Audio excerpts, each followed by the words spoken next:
In my homeless adventures in Los Angeles, I saw a lot of strange things. One of them was a crack squirrel. I think I knew a crack squirrel.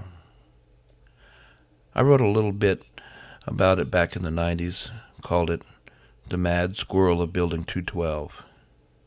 At the time, I only had a metaphysical explanation for why the mad squirrel of Building 212 acted the way it did. I thought the squirrel caught its madness through osmosis, but now I see there is a logical explanation. Building 212 was a shabby old World War II building on the psychiatric industrial side of the Los Angeles Veterans Administration complex in Westwood, California. The LA VA was divided by Wilshire Boulevard into two physically separated sections. On the south was the main hospital, kidneys and cancer and UCLA medical students, that sort of stuff. The north housed all the detritus the VA wanted to keep away from public view, like the psychiatric buildings, maintenance, animal experimentation, drug rehab, and the homeless outreach buildings. The only way to get to the northern section of the VA complex was to drive or be shuttled under a heavily graffitied bridge, which was the Wilshire Boulevard feeder artery from Brentwood to Westwood and Interstate 405. It was a low, narrow underpass that often gave me the feeling of a river Styx crossing. True to the feeling, I often met monsters and demons on the other side. Building 212 was the homeless outreach building at the time. It has since been moved to Building 206, where the homeless outreach activities can be shared with the psychiatric intake activities of Building 207. But back when I first met the Mad Squirrel, veteran homelessness was served in the converted barracks of 212.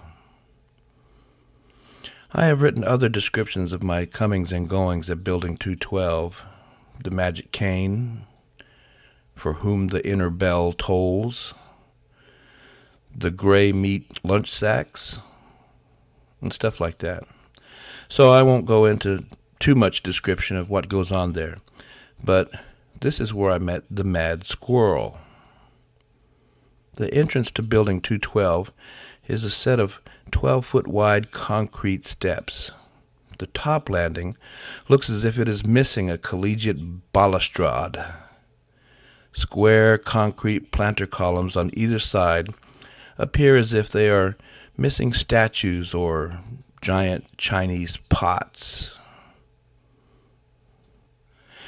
It was on one of these bases that I first met the Mad Squirrel. He was perched there as I approached, fur-matted, mangy, and bug-eyed, but perfectly still. So motionless that I double-checked my perception of reality. Why in God's name would the VA put a squirrel statue at the entrance of a paint-peeled homeless outreach building? Was it real? I moved towards the furry statue, and it suddenly jumped up at me, chattering and hissing like a feral alley cat. I twisted sideways, and the Mad Squirrel missed my crotch by inches. "Leave that squirrel alone!" boomed a voice from inside the building. I was happy to and rushed inside. On all my subsequent visits to Building 212, I kept a wary eye out for the Mad Squirrel. Across the street from 212 was one of the general unreserved parking lots where veterans parked and abandoned the exhausted and unkempt RVs, vans, and compact cars they had lived in. The Mad Squirrel could have been hiding under any of them, I reasoned, resting in the shade until he made his next kamikaze run at some careless veteran's knees, or worse. I asked the counselors about the squirrel, but all they'd tell me was, "Leave him alone. He's crazy." I had tried to appease the squirrel with food a couple of times, but he was never hungry, preferring some bizarre ground-digging ritual that I didn't understand until now. The poor little thing must have been addicted. It was an addict. The poor little addict must have been crumbing, because what I understand now is the top floor of Building 212 was a rehab center. That's where all the drug addicts came and threw their drugs out their windows. The mad squirrel of Building 212.